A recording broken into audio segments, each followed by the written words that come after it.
Ketika muncul virus COVID dengan gejala baru seperti gejala mood berubah jadi galak, ada yang jadi depresi, ada yang mencret-mencret, dan banyak gejala baru lagi karena efek COVID. Dunia terkaget-kaget lagi. Dan kita, masyarakat kecil, berkata dalam hati, ini ada apa lagi sih? Penipuan lagi, hoax, propaganda globalis, atau virusnya mutan, atau ciptaan man-made yang baru untuk mengendalikan dunia agar 500 juta manusia menjadi pengangguran, seperti gosip penggemar teori konspirasi berkata. Lalu solusinya apapun itu, ya bagaimana? Membaca informasi ini, pikiran saya teringat beberapa buku bacaan baru teman semasa work from home seperti The Origins, tentang asal-muasal, juga buku tentang bioengineering, tentang algoritma teknologi, langsung melintas di pikiran saya dengan cepat. Di sisi lain, hal ini menyambung cerita kita dulu tentang informasi-informasi sebelum ini di mana saya mengatakan global ekonomi di reset atau di restart. Dunia shifting, dunia bergeser. Siapa yang mau mereset dunia ini semua? Siapa yang diuntungkan oleh ini semua? Mau digeser kemana dunia ini oleh mereka? Maka mata saya tetap ke kelompok The Have, Bilderberg, dan orang-orang di belakang mereka. Kita semua tahu untuk mengendalikan dunia kita harus punya sesuatu yang didominasi. Awalnya saya berpikir negara yang akan mereka mainkan. Sekarang mereka akan memainkan dengan sistem. Dunia akan diubah, di-shift, diubah dengan algoritma, dengan bioteknologi, dengan rekayasa engineering teknologi semuanya.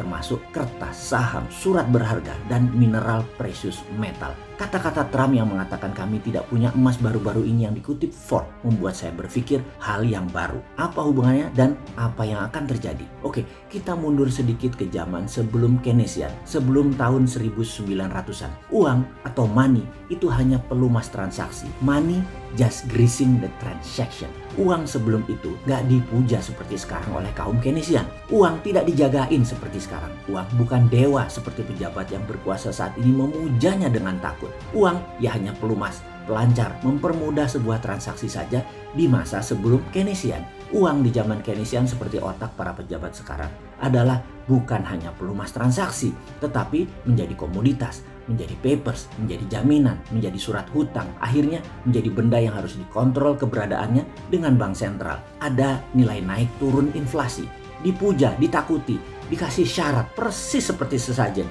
dan lain sebagainya. Uang mendadak ada rumus fisikanya, uang mendadak menjadi ada rumus matematikanya. Uang bukan lagi pendukung sektor real, uang bukan pendukung sektor produksi, uang bukan kebutuhan pasar, namun uang saat ini bisa nggak ada urusan dengan sektor real.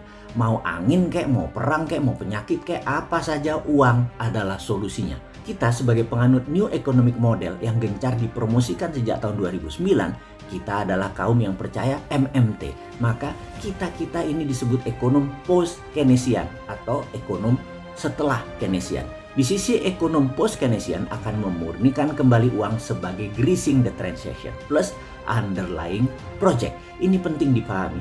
Kita ini ekonominya post-Keynesian. Kita ini mazhabnya Hudsonian. Bahkan mungkin untuk Indonesia kita punya mazhab baru yaitu Neo-Hudsonian. Masih disesuaikan lagi Hudsoniannya. Ada berita buruk. Ada kelompok yang tidak ingin pemahaman MMT mengambil alih dunia. MMT itu cocok untuk keadaan dunia saat ini yang sedang diserang globalis. MMT cocok untuk deglobalisasi. Siapa mereka yang tidak ingin MMT ini dipakai? Apakah kaum Keynesian yaitu pejabat di banyak negara budak IMF dan World Bank tersebut termasuk Indonesia yang tidak ingin dikalahkan MMT? Bukan.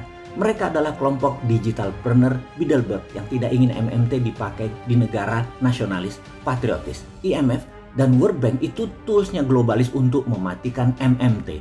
Globalis anti-underlay. Mereka akan menggeser dunia menjadi menggunakan algoritma.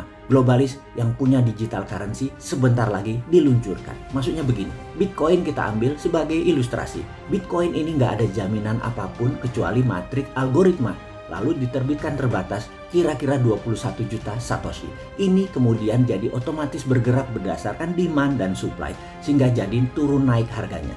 Jadi ada nilai, jadi ada pertukaran. Ketika Libra, Facebook terbit pakai underlying algoritma pasar, dunia tersentak. Moneter dunia tidak setuju, Bank Dunia tidak setuju, Bank Sentral panik dan ini membuat kesal kelompok The Have tadi.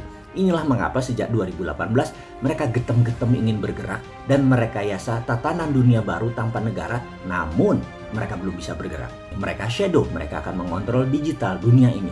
Bilderberg itu mengkonsolidate IG, FB, Google, YouTube, TikTok, Twitter, Amazon, Alibaba, dan panjang lagi list teknologi yang tidak akan selesai 20 lembar tulisan mungkin. Makanya, seperti dalam informasi sebelum-sebelum ini, untuk globalis merubah sistem harus mendekopling masa lalu dan masa ini. Seperti dunia sebelum Perang Dunia Pertama dengan sistem kolonialismenya. Setelah dunia berubah total, lalu antara setelah Perang Dunia Pertama sampai Perang Dunia Kedua, dunia menjadi beda setelah Perang Dunia Kedua. Seperti yang kita alami saat ini. Sebelum Perang Dunia Pertama dan setelah Perang Dunia Pertama selesai, itu putus. Bukan reformasi, tapi putus, beda dunia saat itu. Dan ketika virus corona disebar di tahun 2019 akhir kemarin yang diperkirakan akan membunuh 30 juta manusia, seperti prediksi Bill Gates di tahun 2018, di mana virus COVID akan memapar separuh penduduk dunia. Apakah itu tidak akan terjadi demi mendekopling keterlepasan dengan masa lalu? Bagi saya mungkin saja. Untuk meriset dunia perlu perang, dan kali ini perang biologi. Manusia melawan virus. Dunia at war time sekarang. Masih nggak paham juga. Masih perlu IMF. Masih cari utangan. Masih mikirin ekonomi. Ini survival mode. Kalau Anda pejabat sekarang, pikirkan survival of the nation. Virus merubah dunia. Bioengineering teknologi merubah dunia. Dunia ke depan mata uangnya tidak perlu precious metal lagi, tapi mereka akan memakai algoritma. Dunia ke depan dikendalikan pemegang teknologi berbasis algoritma konsolidasi dan bioengineering. Inilah tatanan dunia baru. Negara menjadi less important. Negara menjadi tidak terlalu penting lagi. Tetapi bagi para nasionalis patriotis, manusia tersebut menganggap negara tetap penting. Jadi bagaimana Pak Pejabat? Kapan jadi nasionalis patriotis? Apa masih mikir bisnis bohir Anda, atau Anda berbisnis memanfaatkan bencana sehingga bisnis Anda tetap jalan walaupun kebijakan tersebut membuat UKM dan pariwisata mati? Nggak peduli ya?